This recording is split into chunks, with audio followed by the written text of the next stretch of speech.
Hello and welcome to Kalam IS. This is New Simply Put, dated 5th December 2024, and let's get started. So, there are three topics for today. First is the West Africa issue that came in the Hindu, next is the windfall gains tax in the Indian Explained section, and next is the Global Plastic Treaty talks that again came in the Explained section.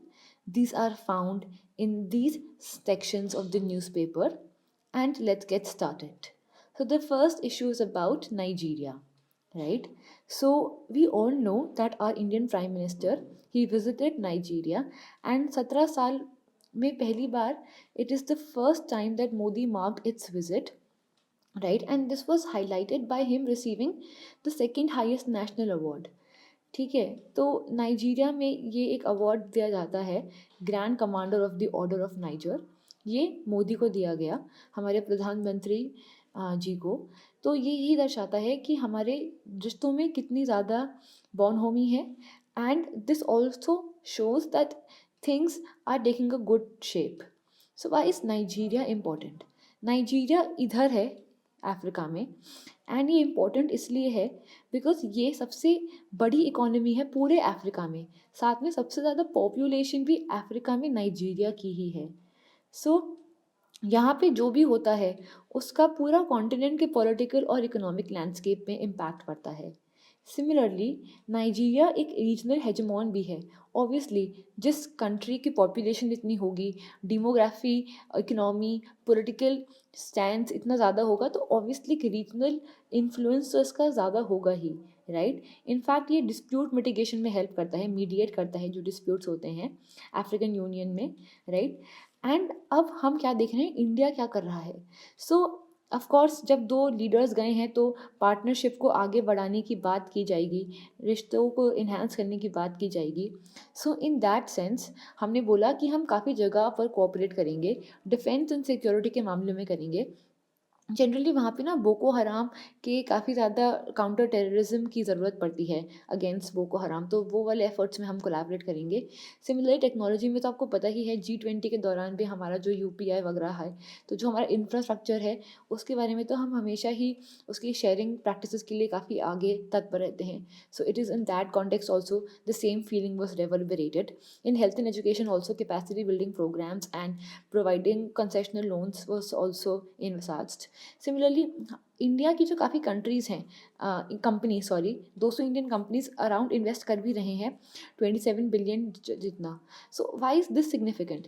This is significant क्योंकि आपको पता है China की कैसी strategy रहती है, debt trap diplomacy रहती है, एंड चाइना के इन्वेस्टमेंट्स हालांकि दूसरी कंट्रीज़ में चले जाते हैं लेकिन इतना गेन नहीं करते, क्योंकि अगर एम्प्लॉयमेंट की बात है तो जो भी अगर इंफ्रास्ट्रक्चर चाइना को बनाना है तो वो भी चाइनीज़ लोग ही अपने आते हैं, वहाँ के लोकल्स को वो लोग हायर नहीं करते बेसिकली, राइट? सिमिलरली जो इंफ्रास्ट्रक्चर आता भी है, राइट, तो वो चाइना को ज़्यादा इम्पैक्ट करता है, बेनिफिट करता है, और उस वाली कंट्री के लिए तो ये काफ़ी एक नॉन प्रॉफिटेबल सा वेंचर बन जाता है। जैसे हम्बन टोटा हमने देखा, उसके लिए श्रीलंका को उसके लोन चुकाने के लिए कितनी प्रॉब्लम हो रही है।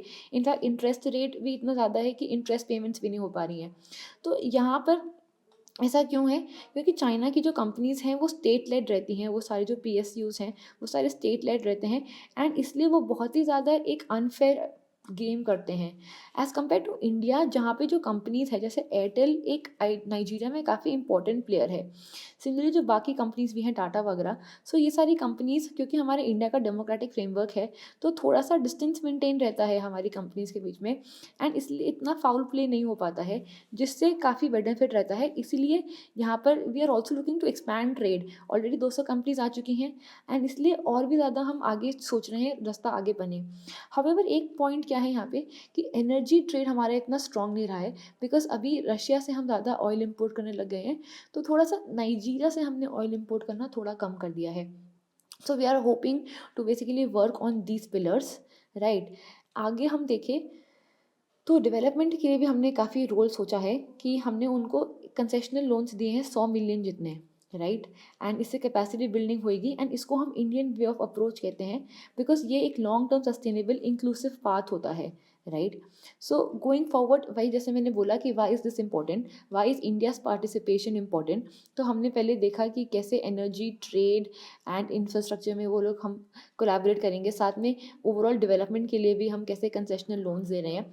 सो this is important because China की छवि काफ़ी ज़्यादा है नाइजीरिया में, and we know how the whole thing happens. Therefore, there is also a need to balance with India.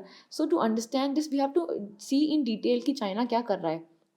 तो जैसे श्रीलंका में उन्होंने हम्बनटोटा पोर्ट लिया हुआ है एंड पाकिस्तान में ग्वादर पोर्ट लिया हुआ है. सिमिलरली नाइजीरिया में उन्होंने एक लेकी डीप सी पोर्ट लिया हुआ है. ये काफ़ी इंपॉर्टेंट है क्योंकि यहाँ पे काफ़ी, this is like the largest और the second largest port in Nigeria, जहाँ पे मेजर इकोनॉमी का काम होता है. सो वहाँ पे चाइना का काफ़ी इन्फ्लुएंस है. तो ये तो काफ़ी ज़्यादा कंट्रोल हो गया बोथ मैरीटाइम बेसिस पे एंड इकोनॉमिक बेसिस पे. तो यहाँ पे काफ़ी इन्फ्लुएंस है. सिमिलरली जो हुआवी है या जो मिंगजी है, वो लोग, आपको पता है नाइजीरिया में मिनरल्स काफ़ी ज़्यादा हैं एंड मेटल्स काफ़ी ज़्यादा हैं. तो वहाँ पे हमेशा अफ्रीका में चाइना हमेशा they always on the search to find new metals and expand their base. So इसलिए यहाँ पे भी ये लोग they are continuing with their same influence to increase their industrial expansion and technological sphere. Similarly loans और financing भी काफ़ी ज़्यादा उन्होंने लोन ले रखा है. इंफ्रास्ट्रक्चर भी उन्होंने अराउंड 47 बिलियन जितना ले रखा है. And infrastructure is coming on the same terms, right, which ultimately proves to be very unsustainable for the home nation, right, because neither employment is being created, right, and neither the interest payments are very easily done. So again, इतने सारे levels पे China का impact रह चुका है. So therefore they are also looking for a way to balance this.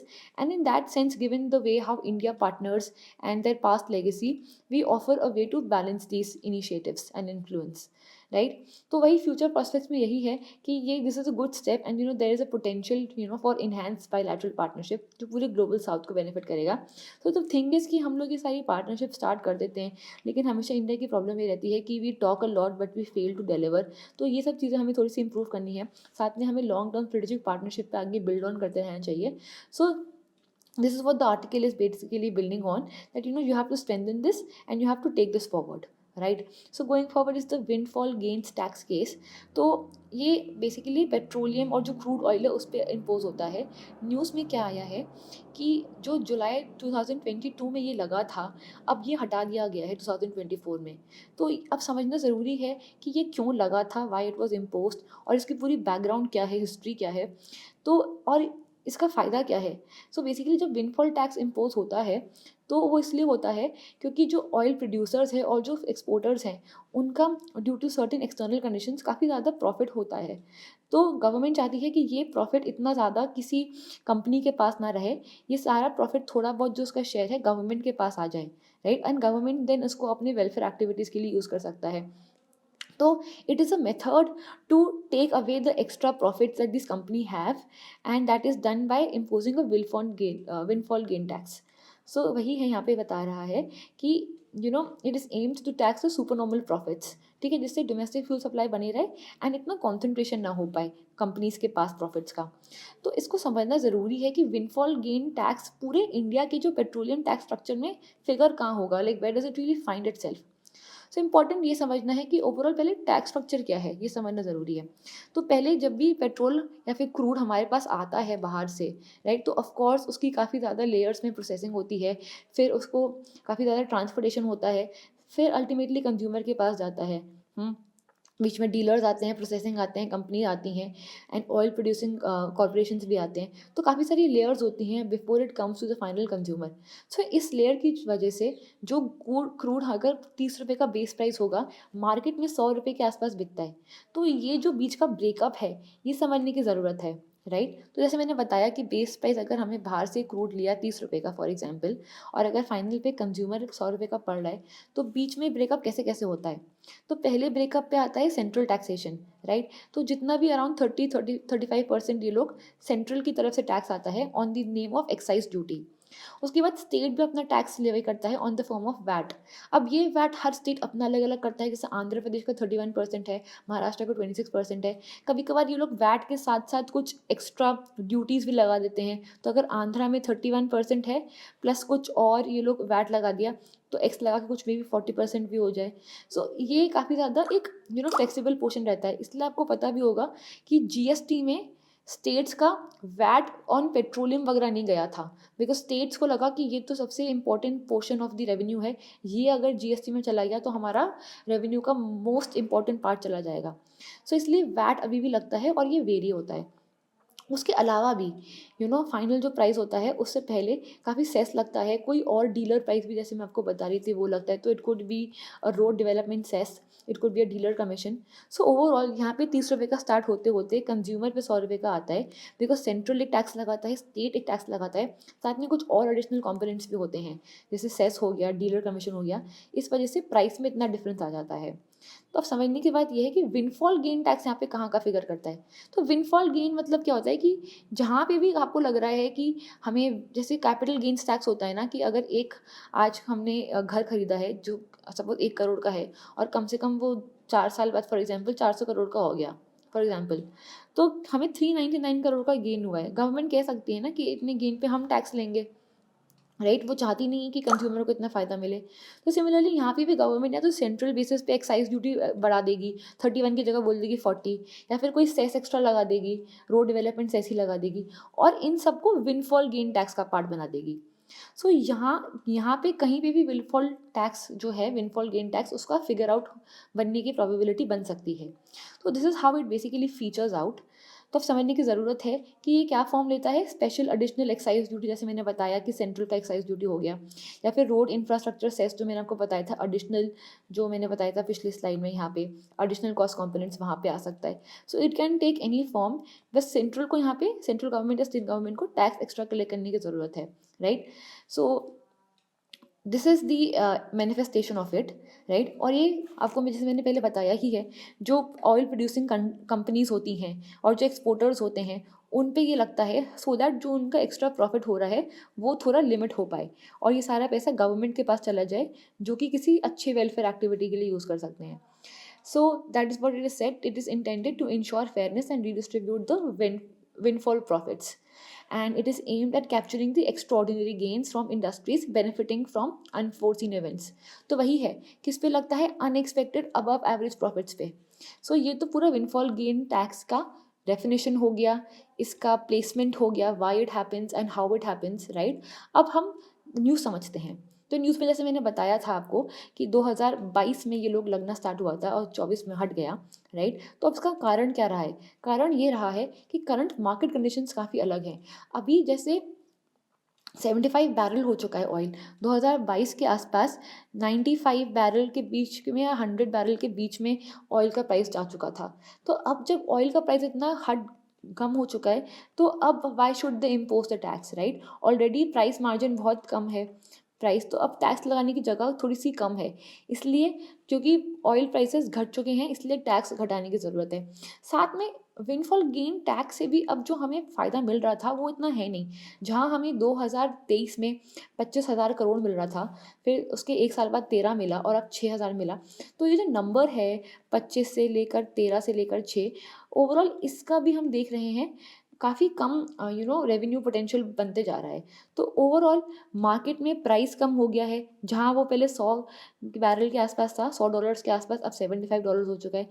साथ में इस टैक्स का रेवेन्यू पोटेंशियल भी, जहाँ पहले 25,000 करोड़ था, अब 6,000 करोड़ के आसपास बन रहा है।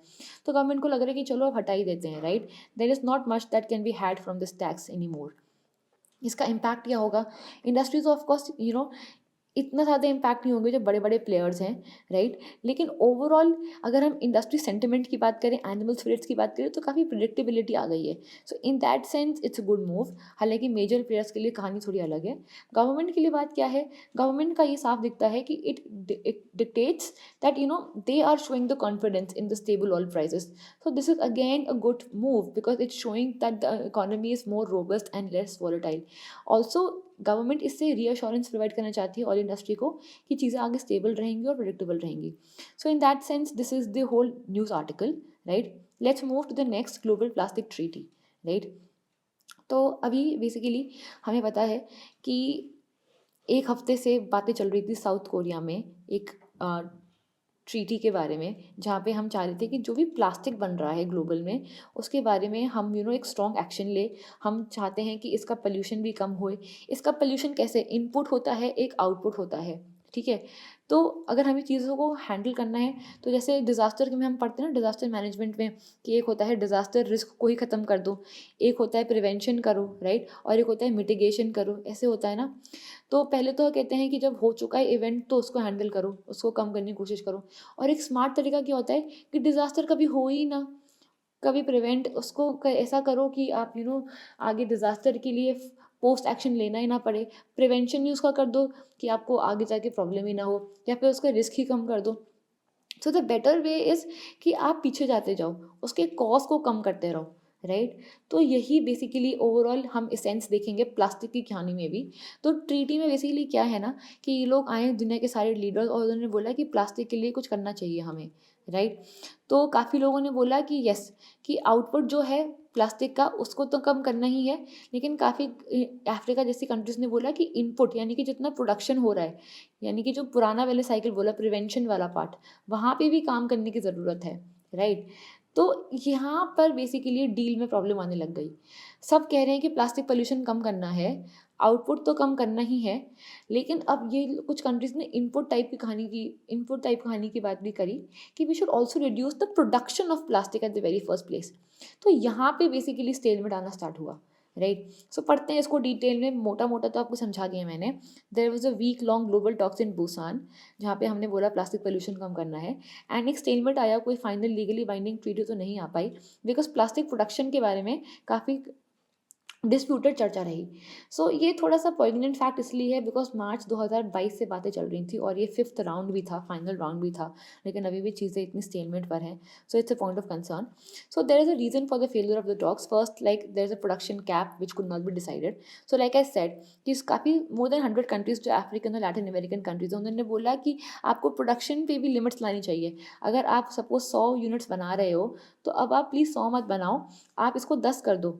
और ये जो 100 बनी है वो तो अब इसको कम करने की ज़रूरत है, पुराने 100 वाले को हम मैनेज करते हैं। सो ऐसा होता है ना कि सपोज़ ईयर 1 में हमने 100 बनाया, फिर ईयर 2 में भी हमने 100 बनाया। तो एक तो आज की करंट प्रॉब्लम में क्या है, करंट प्रॉब्लम में एक तो पास्ट वाला जो पोल्यूशन है, प्लास्टिक का वेस्ट है, वो हमें हैंडल करना है, और जो करंट प्लास्टिक है वो भी हैंडल करना है। तो ये जो 100 कंट्रीज़ थी उनका टू सम एक्सटेंट पॉइंट सही था कि जो पास्ट है उसको तो हैंडल करते ही हैं, उसका कुछ नहीं कर सकते, लेकिन करंट वाले के हैंडल करने का तरीका ये है कि अब से ही आप पोल्यूशन कम करो ना, प्रोडक्शन कम करो। आप ऐसा क्यों नहीं कर रहे हो? तो इसलिए उन्होंने बोला कि it is important to cut it, but there could not be any decision on it. That is what it is saying. साथ में कोई क्लियर लैंग्वेज नहीं थी, जैसे बोलते हैं ना डेफिनेशन ऑफ टेररिज्म नहीं है, जैसे अभी तो आ गई है नए आईपीसीसी में, बट सिमिलरली आपको डेफिनेशन देना ज़रूरी है। सो यहाँ पे क्लियर लैंग्वेज बनी ही नहीं on eliminating certain plastic chemicals and products. Similarly scope of the treaty हमेशा वही रही कि प्रोडक्शन पे बात करनी है या वेस्ट मैनेजमेंट की बात करनी है, जो मैं आपको हमेशा से बता रही हूँ।